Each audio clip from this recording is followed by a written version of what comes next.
तो Arushi murder case में तलवार दंपत्ति को बरी कर दिया गया है। इलाहाबाद हाईकोर्ट ने उम्र कैद की सजा को खारिज कर दिया है। इस वक्त की बड़ी खबर, हाईकोर्ट ने सबूतों के अभाव में तलवार दंपत्ति को बरी किया है। साथ ही कुछ टिप्पणियां भी की हैं जिनका काफी कुछ मतलब है और उनको समझने की कोशिश लगातार हम कर रहे हैं अपने सहयोगियों से। तो हाईकोर्ट ने खारिज कर दी है। माँ बाप ने आरुषि को नहीं मारा। हाईकोर्ट ने कहा है अपने सुनवाई के दौरान तलवार दंपत्ति को जेल से रिहा किया जाए। उच्च न्यायालय का आदेश, आरुषि मर्डर केस में तलवार दंपत्ति बरी होंगे। सीधा मतलब आज की बड़ी खबर, बड़ा फैसला उच्च न्यायालय से।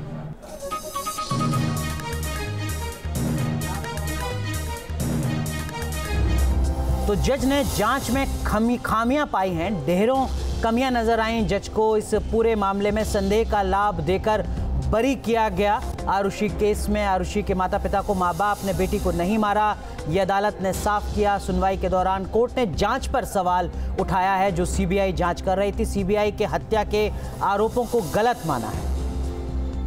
ऐसे कड़े फैसले सुप्रीम कोर्ट भी नहीं देते जैसे सीबीआई की विशेष अदालत ने दिया। तलवार दंपत्ति को तुरंत रिहा करने का आदेश दिया है उच्च न्यायालय ने। फैसले के बाद भावुक हुए तलवार दंपत्ति, गले मिलकर एक दूसरे को बधाई दी। बैरक में लगे टीवी के जरिए जानकारी मिली कि दरअसल में उच्च न्यायालय ने क्या आदेश सुनाया है। और सीधे चलते हैं अपने वरिष्ठ सहयोगी धीरेन्द्र पुंडीर के पास। धीरेन्द्र जी, आपसे समझने की कोशिश करेंगे इस फैसले का क्या कुछ मतलब, खासकर देश की सबसे बड़ी जांच एजेंसी के लिए जब अदालत कहती है कि आपकी जांच पर सवाल है। देखिए, इस पूरे मसले में जांच एजेंसी की भी अगर हम देखते हैं, जब उन्होंने वो रिपोर्ट फाइल किया था, क्लोजर रिपोर्ट फाइल किया था, वो जो रिपोर्ट फाइल की थी वो क्लोजर के तौर पर फाइल की थी। यानी उनको खुद अपने सबूतों पर इतना ज़्यादा भरोसा नहीं था कि उसको वो चार्जशीट में तब्दील कर जिसको बाद में कोर्ट ने तब्दील किया और उसको चार्जशीट के तौर पर उसी क्लोजर रिपोर्ट को डिनाई करते हुए उसको चार्जशीट मान लिया और उसी के आधार पर सजा हुई। लगातार इस पूरे केस में जैसे एक बेसिक दलील टिकी हुई थी कि बाहर का दरवाज़ा बाहर से अंदर से बंद था, बाहर से दरवाज़ा बंद नहीं था, जो उन्होंने कहा कि दरवाज़ा बाहर से बंद है। इस तरह की जो दलीलें थी वो उसमें बेनिफिट ऑफ डाउट बहुत दिए जा सकते थे, कोर्ट में बहुत सारे फैसलों में दिए जाते हैं। उस तरह की चीज़ों को सीबीआई जानती थी कि शायद कोर्ट में ये खड़ी नहीं हो सकती, लेकिन जब बाद में कोर्ट ने इसको चार्जशीट लिया तो सीबीआई ने पूरी तरह से ऑन किया और पूरे मामले में तमाम एंगल्स निकाले। हालांकि उन तमाम एंगल्स को भी सुप्रीम को मतलब हाई कोर्ट ने उनको इस तरह नहीं माना कि जिनके आधार पर उनको कातिल करार दिया जाए या एक ऐसा केस बनाया जाए जिसमें कि सारी कड़ियां एक दूसरे के साथ लिंक की गई हों। लेकिन सीबीआई इस पूरी प्रक्रिया में 8 से 9 साल लगा देती है धीरेन्द्र जी। सीबीआई ने इस पूरे मामले में बहुत ही ज़्यादा रिसोर्स भी, लोग कहते हैं कि पूरी तरह से पूरी टीम, डेडिकेटेड टीम थी। फिर बाद में इसमें आईओ बदले गए, आईओ के आपस के टसल की कहानियां चली। यानी अंदर सीबीआई के अंदर ही कई सारे ग्रुप बनकर ग्रुपबाजी की बातें हुई कि यहाँ किस तरह से वो इन्वेस्टिगेशन करेंगे, किस तरह इन्वेस्टिगेशन नहीं होंगी।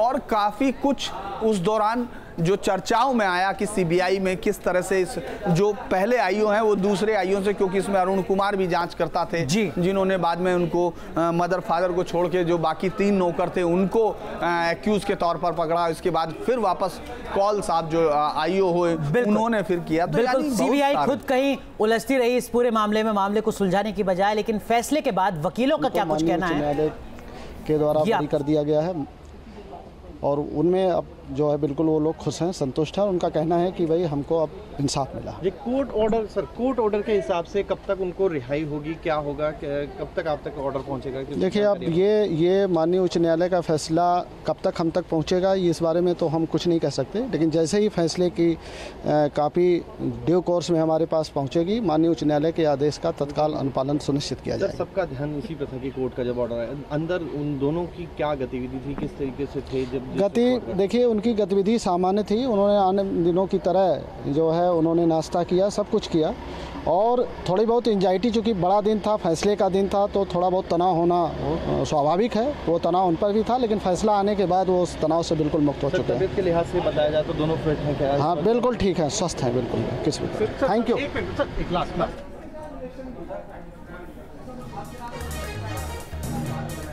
बिल्कुल, तो आपने सुना कि पुलिस अधिकारी क्या कुछ कह रहे हैं इस फैसले के बाद, और फैसले के बाद वकीलों का क्या कुछ कहना है, आइए ये आपको सुनाते हैं। ऑनरेबल कोर्ट ने उनको बरी किया है, जैसा अभी आपके माध्यम से हमें पता चला है। तो अभी जो फैसला है उसको पूरा पढ़ना बाकी है। उस फैसले को हम पढ़ेंगे कि कोर्ट ने आखिर ऐसी क्या कमी पाई ट्रायल कोर्ट के फैसले में। जो सीबीआई की ट्रायल कोर्ट ने फैसला सुनाया था उसमें आखिर क्या ऐसी कमी थी जिसको अदालत ने पकड़ा है। ऑनरेबल हाई कोर्ट ने उस कमी को मान करके इनको बरी किया है। तो मैं समझता हूं अभी हाई कोर्ट का फैसला है, आगे अभी सुप्रीम कोर्ट भी बाकी है। तो इसमें चूंकि ये मामला बड़ा ही हाईलाइट मामला है और इसमें अगर हाई कोर्ट ने फैसला सुनाया है तो निश्चित रूप से हाई कोर्ट के फैसले के खिलाफ इस मामले में सुप्रीम कोर्ट जाया जाएगा, क्योंकि ये लड़ाई गरीबों की है। गरीबों को न्याय मिले उन पर क्योंकि इसमें केवल आरुषि की हत्या नहीं हुई है। मैं बताना चाहूँगा इसमें हेमराज का मर्डर हुआ था और हेमराज की फैमिली बहुत ही पुअर फैमिली है। तो हेमराज की फैमिली कभी नहीं चाहेगी कि उसके पति की हत्या करने वाले या उसके माता पिता की हत्या करने वाले जो भी लोग हैं वो किसी तरीके से बच पाएं। पूर्ण रूप से ये पूरा का पूरा जो सजा दिया था सीबीआई की विशेष अदालत ने, ये परिस्थिति साक्ष्य पर आधारित था, जिसके आधार पर सीबीआई माननीय उच्च न्यायालय में इसको सिद्ध नहीं कर पाई और माननीय न्यायालय ने उस सजा को पूर्ण रूप से गलत माना और उनको एक्विटेड कर दिया। इससे आज केवल डिलीवरी पार्ट ऑनरेबल कोर्ट में डिलीवर हुआ। जो लास्ट की ऑपरेटिव पोर्शंस होते हैं ऑनरेबल कोर्ट के ऑर्डर से, that has been delivered by the division bench in which the Talwar दंपति has been acquitted by the order passed by the CBI court. Court ने यही ऑब्जर्वेशन दिया है कि सारी सर्कमस्टेंसेस एक दूसरे से कनेक्ट नहीं होती हैं, इंटरलिंक नहीं होती हैं, और जो कि इनके इनोसेंस की तरफ पॉइंट आउट करती है। और उसी को कोर्ट ने ऑब्जर्व करते हुए इनको बेनिफिट ऑफ डाउट का वो दिया है, बेनिफिट ऑफ डाउट का वो दिया है। और यही करते हुए सीबीआई कोर्ट का जो जजमेंट है उसको क्वैश करके सेट असाइड कर दिया है और इनको एक्विटल इनके फेवर में कोर्ट ने जजमेंट प्रोनाउंस किया है। एक बार फिर चलते हैं अपने वरिष्ठ सहयोगी धीरेन्द्र पुंडीर के पास। धीरेन्द्र जी, आपसे समझने की कोशिश करेंगे, सीबीआई ने दिसंबर 2010 में जो अपनी क्लोजर रिपोर्ट सौंपी थी, पेश की थी, उसमें भी आरुषि के पिता को आरोपी तो माना था, लेकिन कहा था कि हमारे पास सबूत नहीं है। संदिग्धता की स्थिति तब भी थी और संदिग्धता की स्थिति 2017 में भी है। क्या सीबीआई लगातार एक हारी हुई बाजी लड़ रही थी?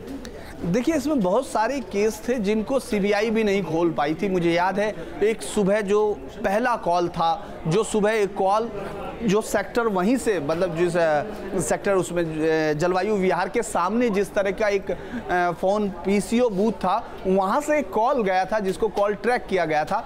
वो लगभग जहाँ तक याद आता है 32 सेकंड का या इतने कुछ समय का कॉल था। इस समय चूंकि उस पूरे का केस को रिविजिट करना होगा और उस पूरे मसले का ये लास्ट तक नहीं पता कि वो कॉल किसने किया था, किसने इतनी सुबह एक पहला कॉल किया, इस कॉल के बारे में नहीं पता था। फिर वो दरवाजे को लेकर थ्योरी हुई कि आखिर जो हेमराज के जाने की बात हुई कि कमरा किसने बाहर से, जो मेन गेट है क्या वो बाहर से बंद था या नहीं था, उस थ्योरी की। फिर वो बॉटल पर जो ग्लास, जो बॉटल थे उसके निशान किसने साफ किए, जो वाइन की बॉटल मिली थी उसके निशान कैसे साफ हुए। फिर जो उसका इंटरनेट जो बंद हुआ वो किस समय बंद हुआ, उस इंटरनेट को बीच में जाकर किस तरह जो आरुषि के कमरे में था। लेकिन धीरेन्द्र जी, क्या ये सारी चीजें पता करना देश की सबसे बड़ी जांच एजेंसी के लिए बहुत मुश्किल काम था? लगता है कि इस पूरे मामले में अब हाई कोर्ट ने वो जवाब दिया है हमसे ज्यादा कि कम से कम उसको तरीके से नहीं किया गया, क्योंकि आलाए कत्ल को लेकर याद कीजिए पहले स्केपल थ्योरी की बात चली कि वो ऐसा नुकीली चीज थी जिससे कि उसको कट किया गया। और खासतौर से चूंकि उसके फादर डॉक्टर थे तो लिहाजा सारी कहानी को ले जाकर उस औजार की तरफ किया गया जो मेडिकल उसमें इस्तेमाल किया जाए। ये वर्ड उस समय इस्तेमाल किया गया, मेडिकल प्रिसाइजली किया गया। उसके बाद फिर बाद में वो गोल्फ स्टिक पर चले गए। यानी अगर हम आलाए कत्ल को ही उस पूरी कहानी को देखें तो भी बेनिफिट ऑफ डाउट इनको जाना था अगर इस पर पूरी तरह से बिल्कुल। लेकिन आरुषि की मौत अब तक सवालों के घेरे में है। आरुषि हेमराज की हत्या से लेकर राजेश नुपुर को मृतकैद तक। दिखाते हैं आपको पूरी कहानी।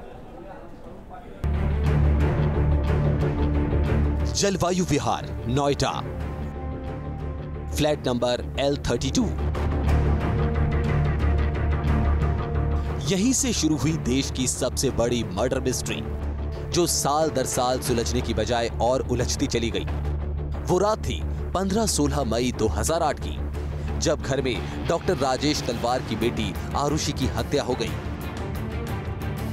सुबह जब नोएडा पुलिस मौका वारदात पर पहुंची, तब आरुषि के पिता ने नौकर हेमराज पर शक जताकर पुलिस को उसके पीछे दौड़ा दिया। आनंद फानंद में माता पिता ने आरुषि का पोस्टमार्टम कराकर उसका अंतिम संस्कार भी कर दिया। उधर पुलिस हेमराज की तलाश कर रही थी कि 2 दिन बाद उसी घर के टेरेस से हेमराज का शव बरामद हुआ, जिस घर से आरुषि की हत्या की गई थी। इसके बाद खुलासा हुआ कि आरुषि का हत्यारा नौकर नहीं बल्कि कोई और है। शक की सुई आरुषि के पिता डॉक्टर राजेश तलवार पर थी, क्योंकि राजेश तलवार को जब पुलिस ने फोन पर बताया कि उनके टेरेस से हेमराज की लाश मिली है, तो वो हरिद्वार जाने की बात कहकर वापस नहीं लौटे।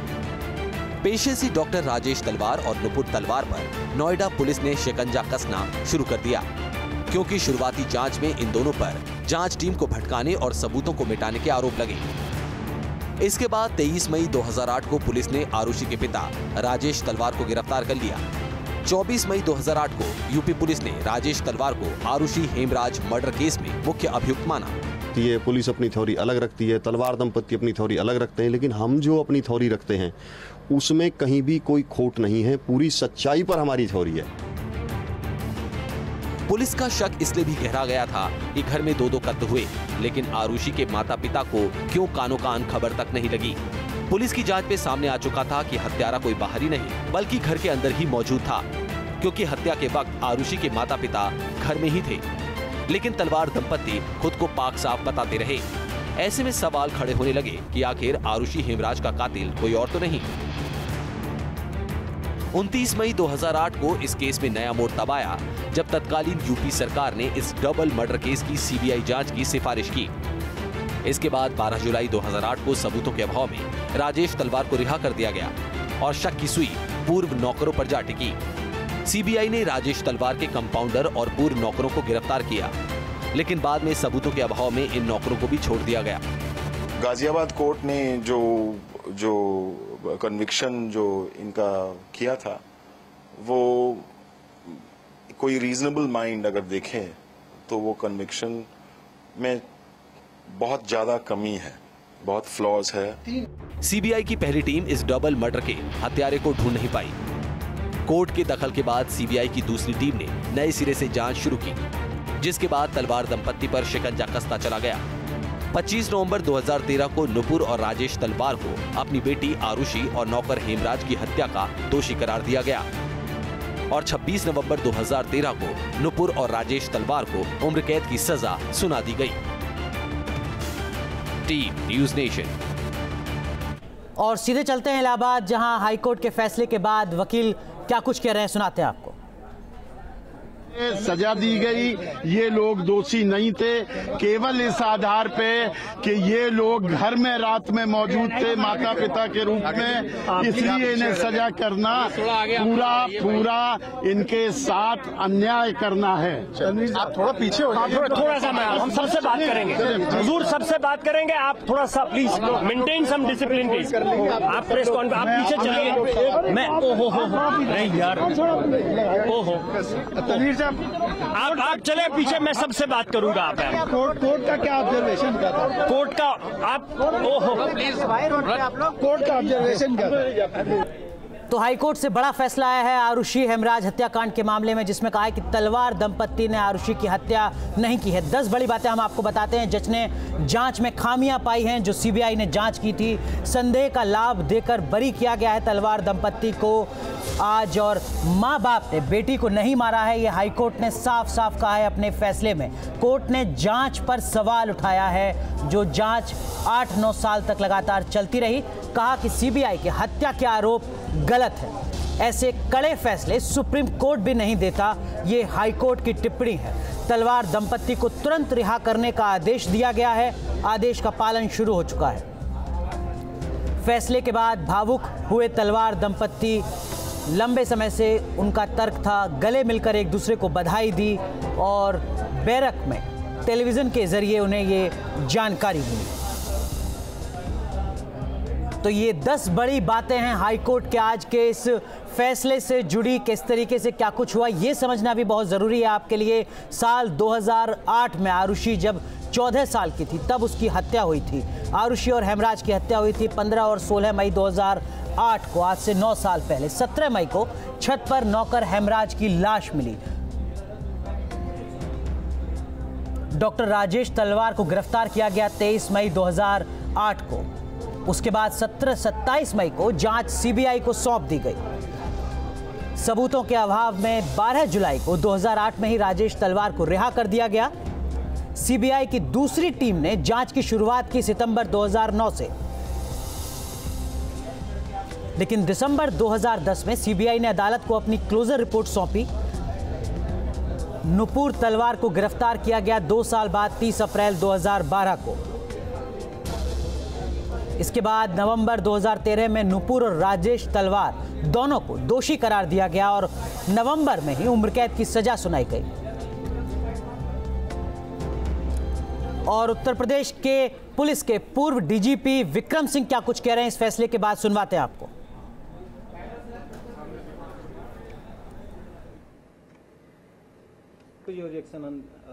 As a citizen of India, it's my duty to welcome and salute the judgment given by the Honorable High Court. The judgment that has come says, from what we gather, that the Talwars have been given a benefit of doubt. Under these circumstances, the CBI has an option to go in for appeal to the Honorable Supreme Court, but it is their decision.